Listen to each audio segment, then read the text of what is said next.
गणनायकाय गणदैवताय गणाध्यक्षाय धीमहि गुणशरीराय गुणवन्दिताय गुणेशानाय धीमहि गुणाधीताय गुणाधीशाय गुणप्रविष्टाय धीमहि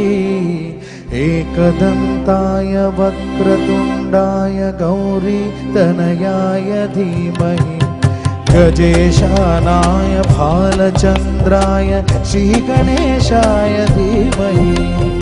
एकदन्ताय वक्रतुण्डाय गौरीतनयाय धीमहि